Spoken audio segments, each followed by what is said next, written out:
Next, I wanted to show you how to calculate some of these values in Excel. What I did was I took the spreadsheet we had on the board last time, and I put it into Excel. First, let's get the mean of each of these columns. Actually, these three columns are quantitative, and these two columns are qualitative, so we can actually only find the mean of the three quantitative columns. So how can we do that? Excel calls the mean an average, which is fine because mean and average mean the same thing. So what Excel wants us to do is to type in an equal sign, and then type in the name of the value that we want to calculate. The value that we want to calculate is an average, so we type in average. Then we put a parentheses right there, a left parentheses, and we highlight the column that we want to calculate the average of, and then we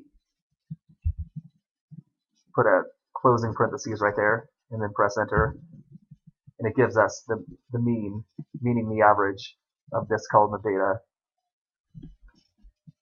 And if we want to get the mean of these other two columns, we can put the mouse right there at the bottom right corner and drag it across, and it actually automatically calculates the mean of this column and the mean of this column. Just to see what happens, we can try to drag it across and see if it can calculate the mean of these two columns. It's probably going to give us an NA. Right, it can't calculate the mean of a list of words. So you can't get the mean of a column of qualitative data. What about the median? We can get the median of these columns. Well, we can have a median of these first four columns. Remember, you can have a median for quantitative data or for ordinal data, but not for nominal data, which we have over here. So to get the median, we can type in equals, and then the word median. Put our left parentheses right there. Highlight the first column on the left. And then we put our closing parentheses and then press enter. And if we drag it across, it'll give us the medians of these two columns. Let's see if it can calculate the median of a column of ordinal data. First, let's just take a look at it to see what the median would be. If we put these in order, it would be freshman, freshman, sophomore, junior, senior. So the middle value would be sophomore, so median should be sophomore. Oh, okay, so Excel can't calculate the median of a column of ordinal data.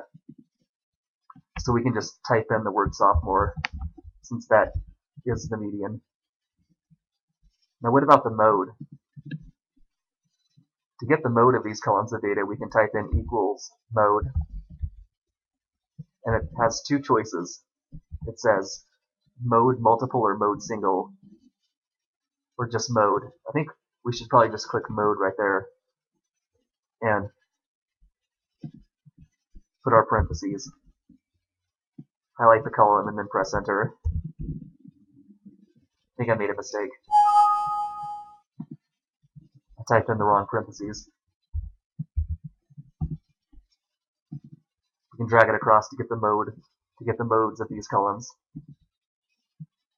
I'm not sure if it can calculate the mode of a column of ordinal or nominal data. We'll drag it across and see what it does. No, it can't do it. What about the range? Well, I don't think Excel has a function that can get the range, so we might have to do it on our own. The highest value here is 40, and the lowest value is 18. So 40 minus 18 is 22. That's the range. Over here, the highest is 15 and the lowest is 12, so the range is 3. And over here, the highest is 2, the lowest is 0, so 2 minus 0 is 2. What about mean absolute deviation? Excel calls the mean absolute deviation the AV average deviation. So it's AVE, type in the left parentheses,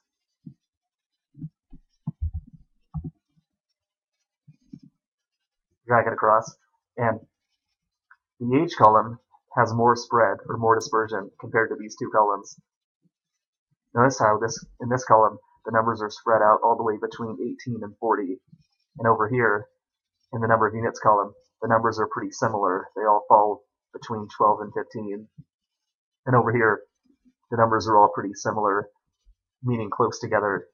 They're all between 0 and 2. So the mean absolute deviation should be the highest right here, and it should be lower here and here, because it comes out to a higher number when the column has more spread. So yes, it did come out much smaller over here compared to when we calculated it with the H column. The same thing will happen with the variance and standard deviation, because they also measure the spread of the data. For variance, we have to type in equals VAR. See how it says VAR.P and VAR.S? One of these is the population formula, which doesn't have the n minus 1, and then the sample formula, which does have the n minus 1. Let's say that this data is from a sample, because it's a pretty small set of data, and most data sets that people collect are from samples. So we'll say that it's a sample and choose VAR.S. Let's highlight this column. Let's drag it across. So the variance did come out higher here and lower over here and here, because it comes out to the highest number when the data has the most spread. For standard deviation, we would type in equals STDEV.S. This is for sample.